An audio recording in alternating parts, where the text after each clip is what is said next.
વડોદરામાં વધુ એક જર્જરિત મકાન ધરાશાયી, વગર વરસાદે મકાન પડતા અફરાતફરી, 2 સભ્યો દબાયા.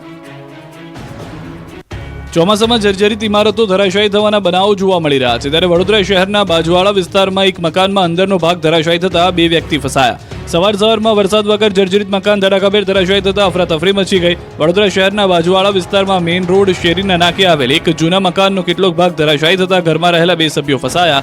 આ અંગેનો કોલ વડોદરા ફાયર વિભાગની ટીમને મળતા તાત્કાલિક ફાયર વિભાગનો સ્ટાફ ઘટના સ્થળે પહોંચીને કામગીરી હાથ ધરી.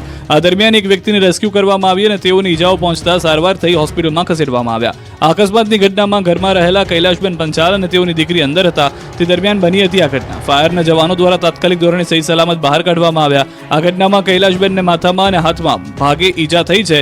તેઓને તાત્કાલિક ફાયર વિભાગની એમ્બ્યુલન્સમાં સયાજી હોસ્પિટલમાં ખસેડવામાં આવ્યા.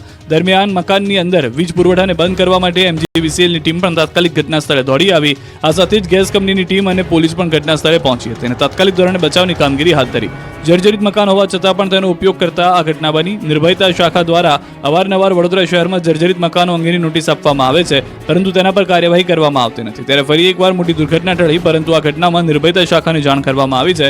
ત્યારે નિર્ભયતા શાખા દ્વારા જો કડક કાર્યવાહી કરવામાં આવી હોત તો આવી ઘટના ટાળી શકાય. ઓલપાડમાં ડાંગરનો પાક ડગમગી ગયો, ખેડૂતોને આવ્યો રડવાનો વારો. ઓલપાડમાં ભારે વરસાદ બાદ ડાંગરની ખેતી ડગમગી ગઈ છે. હવે સુરતના ઓલપાડ તાલુકામાં ડાંગરના પાકમાં સુકારો રોગ પ્રસરતા ખેડૂતોની હાલત કફોડી બની. ડાંગરનો પાક હવે તૈયાર થવાને આરે છે, ત્યારે પાકમાં સુકારા રોગે પગ પેસારો કરતા ખેડૂતોને 80% નુકસાનીનો વારો આવ્યો છે. ખેડૂતોએ મહા મહેનતે પાક વાવ્યો હતો, પણ જાણે માટી બેઠી હોય તે રીતે એક બાદ એક ફટકા પડતા ડાંગરના પાકમાં સુકારા નામના રોગની એન્ટ્રી થઈ છે. સુકારા નામના રોગથી પાકના પાન સુકાઈ રહ્યા છે, જેથી ખેડૂતોને ઉત્પાદન પર સીધી અસર થશે અને આર્થિક નુકસાની વેઠવાનો પણ વારો આવશે. ખેડૂતોના મોઢા સુધી આવેલો કોળિયો છીનવાઈ જશે. ખેડૂતો હાલ પાકને બચાવવા મથામણ કરી રહ્યા છે, પરંતુ તેઓને ખાસ સફળતા નથી મળી. ત્યારે સરકાર ઝડપથી સર્વે કરાવી આર્થિક સહાય ચૂકવે તેવી માંગ ખેડૂતો દ્વારા કરાઈ રહી છે. ગીરગઢડાના શાણા વાંકિયા ગામે સહકારી મંડળીએ ખેડૂતો સાથે કરી છેતરપિંડી. ખેડૂતો દ્વારા આવેદન અપાયું. આ હલ્લા બોલ આક્રોશ વિરુદ્ધના દ્રશ્યો છે ગીરગઢડાના શાણા વાંકિયા ગામમાં ખેડૂતો સહિત ગ્રામજનો સાથે છેતરપિંડી કરવામાં આવતા રોષ ફાટી નીકળ્યો. શાણા વાંકિયા સહકારી મંડળ દ્વારા મૃત ખેડૂતોના નામે સહી સિક્કા કરી લાખો રૂપિયાની ઉઠાંતરી કરવામાં આવતા હાહાકાર મચી ગયો. 40થી વધુ ખેડૂતોના નામે લાખો રૂપિયા ઉપાડ્યા છે. સમગ્ર કૌભાંડ સામે આવતા ગામના ખેડૂતોના પગ તળેથી જમીન ખસી ગઈ હતી. આ અંગે વિરોધ ફાટી નીકળ્યો હતો. ગ્રામજનો ગીરગઢડા મામલતદાર કચેરી એકત્ર થઈને પહોંચ્યા હતા અને જવાબદાર કર્મચારીઓ સામે કડક કાર્યવાહીની માંગ કરી આવેદન પાઠવ્યું હતું. આ સાથે અહીં વિરોધ પ્રદર્શન કર્યું, હલ્લાબોલ કર્યો. ગામ લોકોનો આરોપ છે કે સહકારી મંડળીના પ્રમુખ, સદસ્ય, મંત્રી અને કર્મચારીઓની મિલીભગતથી કૌભાંડ આચરવામાં આવ્યું છે. ખેડૂતોએ આ મામલે કડક કાર્યવાહી નહીં થાય તો બેંકને તાળા મારી આંદોલનની ચીમકી પણ ઉચ્ચારી હતી. તો આ તરફ બેંકના અધિકારીઓ દ્વારા તપાસ બાદ યોગ્ય કાર્યવાહીની ખાતરી આપવામાં આવી. હવે સમગ્ર કૌભાંડમાં કેટલી કડક કાર્યવાહી થાય છે અને ખેડૂતોને ન્યાય મળે છે કે નહીં તે જોવું રહ્યું. 765 kVની હેવી વીજ લાઇન નાખવાના પ્રોજેક્ટને લઈને મોરબીના ખેડૂતોનો વિરોધ.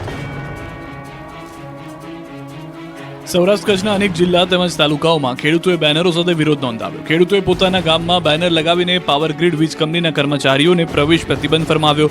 મોરબી જિલ્લાના માળિયા, મિયાણા અને હળવદ તાલુકાના કેટલાક ગામોમાં હેવી વીજ લાઇન પસાર કરવામાં આવી રહી છે. ખેતરોમાંથી 765 kVની હેવી વીજ લાઇન પસાર કરવાના પ્રોજેક્ટની શરૂઆત થઈ ગઈ. આ વીજ લાઇન કચ્છના લાકડિયાથી અમદાવાદ સુધી નાખવામાં આવશે, પરંતુ ખેતરોમાં વીજ પોલ મૂકવા માટે ખેડૂતોને ચૂકવવામાં આવનાર વળતર સામે ખેડૂતો રોષે છે.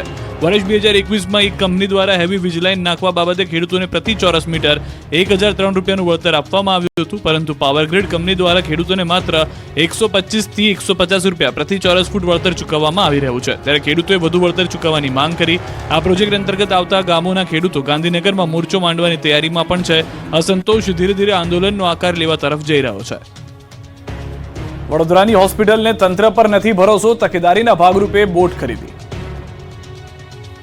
વિશ્વામિત્રી નદીમાં પૂરમાં ફસાયેલા નાગરિકોને મદદ કરવામાં ઉણા ઉતરેલા પાલિકા તંત્ર અને પદાધિકારીઓ સામે લોકોમાં ભારે આક્રોશ છે. તેવામાં સ્થાયી સમિતિ ચેરમેને ટ્યુબ, તરાપા અને દોરડા જેવી ચીજવસ્તુઓ વસાવી લેવાનું નિવેદન આપતા ચારે તરફ વિવાદ ઉભો થયો છે. ત્યારે અકોટા વિસ્તારની શુભેચ્છા હોસ્પિટલે પૂરમાં પડેલી મુશ્કેલી બાદ બોટ અને લાઈફ જેકેટની વ્યવસ્થા કરી છે. ભવિષ્યમાં આ પ્રકારની પરિસ્થિતિ સર્જાય તો તેના માટે અગમચેતી દાખવવા અકોટા રોડની શુભેચ્છા હોસ્પિટલે રબર બોટ અને લાઈફ જેકેટની વ્યવસ્થા કરી. ગત 27મી ઓગસ્ટે શહેરમાં આવેલા પૂરના પાણીના કારણે હોસ્પિટલમાં વીજળી ન હતી.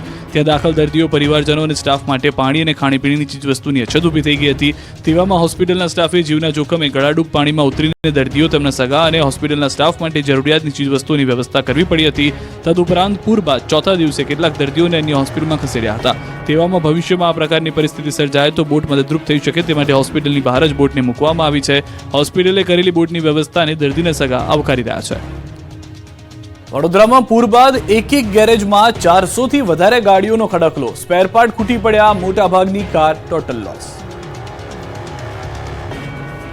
વડોદરા શહેરમાં આવેલા પૂરના પાણીએ ગરીબથી માંડીને અમીરને પ્રભાવિત કર્યા છે. તેમાં પણ કાર માલિકોની તો દશા બેઠી હોય તેમ લાગી રહ્યું છે, કારણ કે પૂરના પાણીમાં જળમગ્ન થઈ ગયેલી કાર રિપેરિંગ કરાવવા ખૂબ મોટો ખર્ચ કરવો પડે તેમ છે.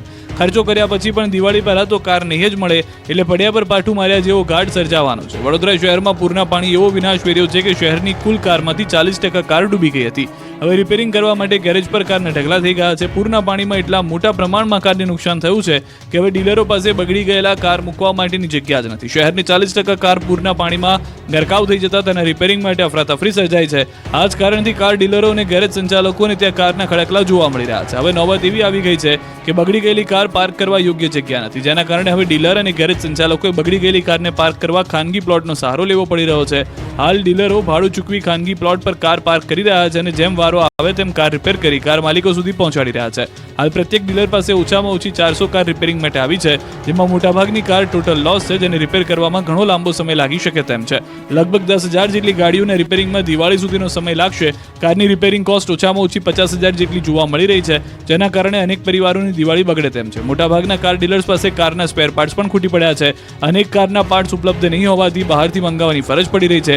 આ પાર્ટ્સ આવવામાં પણ ઘણો વિલંબ થઈ રહ્યો છે. તો બીજી તરફ આરટીઓ અધિકારી કહી રહ્યા છે કે કાર ડીલર વીમા કંપની સાથે બેઠક કરી કાર માલિકોને તકલીફ ન પડે તેની તકેદારી રાખવા સૂચના આપી છે. જલ્દી કાર રિપેર થાય, જલ્દી વીમા મંજૂર થાય તે અંગેની ટકોર કરી છે. વડોદરા પૂરના 15 દિવસ બાદ સ્થાનિક ભાજપના નેતાઓ જાગ્યા, કામ કર્યાના ગુણગાન ગાયા. વડોદરાની વિશ્વામિત્રી નદીના પાણીએ પથારી ફેરવ્યાને 15 દિવસ થઈ ગયા છે. રાજ્ય સરકારે રાહત પેકેજ જાહેર કરી દીધું છે, ત્યારે 15 દિવસ બાદ વડોદરા ભાજપના નેતાઓ જાગ્યા છે. પૂર દરમિયાન કરેલા કામોના ગુણગાન ગાવાનો વારો આવ્યો છે. આ નેતાઓને એટલે સામે આવવું પડ્યું કેમ કે સ્થાનિક ભાજપના નેતાઓ વિઘ્નહર્તાના દર્શન કરવા જતા ડરી રહ્યા છે. એક પણ રાજકીય નેતા ગણેશ પંડાલમાં જવાની હિંમત કરતા નથી. વડોદરામાં પૂરથી રોષનો ભોગ ન બને, લોકોના વિરોધથી બચવા માટે ગણેશ પંડાલમાં જવાનું ટાળી રહ્યા છે. જે જાય છે તેને લીલા મોઢે જનતા પાછી કાઢી રહી છે, કેમ કે ભયાનક પૂરમાં ભાજપ શહેરીજનોને બચાવવામાં નિષ્ફળ ગયું છે. ત્યારે હવે ભાજપના નેતાઓએ પૂરમાં ભાજપે કરેલા રાહત કાર્યોની માહિતી આપી. ભાજપના નેતાઓના દાવાઓ પ્રમાણે પૂર દરમિયાન 3 દિવસમાં 40,000થી વધુ દૂધની થેલીનું વિતરણ કર્યું. લોકોને પૂરી, શાક, ડ્રાય નાસ્તો, ખીચડી આપવાનો પ્રયાસ કર્યો. 29,000થી વધુ કીટનું વિતરણ કર્યું. પણ આ લોકોને કોણ સમજાવે કે જો તમે કામ કર્યું હોત તો કામ કર્યાના ઢંઢેરા પીટવા ના પડે. જેથી એક વાત તો નક્કી છે કે સ્થાનિક ભાજપના નેતાઓએ હવે કિંમત ભોગવવા રહેવું પડશે તૈયાર. અમદાવાદ વાસીઓ અને રાજકોટના લોકોને હેલ્મેટ માથાનો બોજ લાગે છે, નહીં જ પહેરે. જોઈ લો આ દ્રશ્યો. અમદાવાદના લોકોને તમારે ગમે તેટલા દંડ ફટકારવા હોય એટલો ફટકારો, પણ કેટલાક લોકો હેલ્મેટ તો નહીં જ પહેરે. ગુજરાત હાઈકોર્ટે દ્વિચક્રી વાહન ચાલકોને ફરજિયાત હેલ્મેટ પહેરવા સૂચન કર્યું. હાઈકોર્ટની સુનાવણીમાં પણ મોટાભાગની મહિલાઓ હેલ્મેટ પહેરતી ન હોવાની રજૂઆત થઈ. ત્યારે આજે ન્યૂઝ 18 ગુજરાતીએ રિયાલિટી ચેક કર્યું. અમદાવાદ શહેરમાં લગભગ તમામ મહિલાઓ હેલ્મેટ વગર નજરે પડી. હેલ્મેટ પહેરવા મામલે સવાલ કરતા મહિલાઓએ હાસ્યાસ્પદ બહાના કર્યા. આદત નથી, ઘરેથી લેવાનું રહી ગયું, વાળમાં ભરાઈ જાય જેવા અવનવા બહાના આપ્યા. તો રાજકોટના લોકો પણ ટ્રાફિકના નિયમોનો ભંગ કરવામાં સુરાપુરા નીકળ્યા. એકલ દોકલ વાહન ચાલકો જ હેલ્મેટ પહેરેલા નજરે પડ્યા. ભાદરવી પૂનમના મેળામાં ભક્તોનું ઘોડાપુર. જય અંબેના નાદથી ગુંજ્યા રસ્તા. 2 લાખથી વધુ લોકોએ કર્યા દર્શન. ભાદરવી પૂનમના મેળાના બીજા દિવસે પણ ભક્તોનું ખીડિયારું ઉભરાયું છે. અંબાજીના રસ્તાઓ અને અંબાજી તરફ જતા રસ્તાઓ બોલમાળી અંબેના નાદથી ગુંજી રહ્યા છે. રસ્તાઓ ભક્તોથી ઉભરાઈ ગયા છે. અંબાજીમાં લાખો ભક્તો બીજા દિવસે દર્શન કર્યા. અંબાજી મંદિર વહેલી સવારથી મોડી રાત સુધી માઈ ભક્તોથી ભરચક રહ્યું. પ્રથમ દિવસે 2 લાખથી વધુ ભક્તોએ માતાજીના દર્શન કર્યા. યાત્રાધામ અંબાજીમાં ચારે બાજુ ભક્તિમય માહોલ છે. ભક્તો હાથમાં ધજાઓ લઈને પગપાળા અંબાજી આવી રહ્યા છે. અનેક ભક્તો સંઘ સાથે પણ અંબાજીમાં પહોંચી રહ્યા છે. દર્શન પદની રેલિંગો માઈ ભક્તોથી ઉભરાઈ રહી છે. મેળાના માહોલ વચ્ચે વરસાદી માહોલમાં પણ ચાલુ વરસાદે ભક્તો રથ ખેંચતા નજરે પડ્યા. અંબાજી ભાદરવી પૂનમના મેળાને લઈને એસટી નિગમે કરી વિશેષ વ્યવસ્થા. અંબાજીમાં ભાદરવી પૂનમના મેળાને લઈને વધારાની 1100 બસ બસ દોડાવી ભક્તો માટે તમામ પ્રકારની સુવિધા ઊભી કરાય. અંબાજી જતા યાત્રિકો માટે પણ 18 સપ્ટેમ્બર સુધી વધારાની બસો દોડાવાશે. વહીવટી તંત્રએ બસના ભાડામાં ઘટાડો કર્યો છે. અંબાજીથી ગબ્બર સુધીનું 20 રૂપિયા ભાડું વસૂલવામાં આવતું હતું, જેની તંત્રમાં રજૂઆત કરાઈ હતી. એસટી વિભાગે ભાડાની રકમમાં ઘટાડો કર્યો.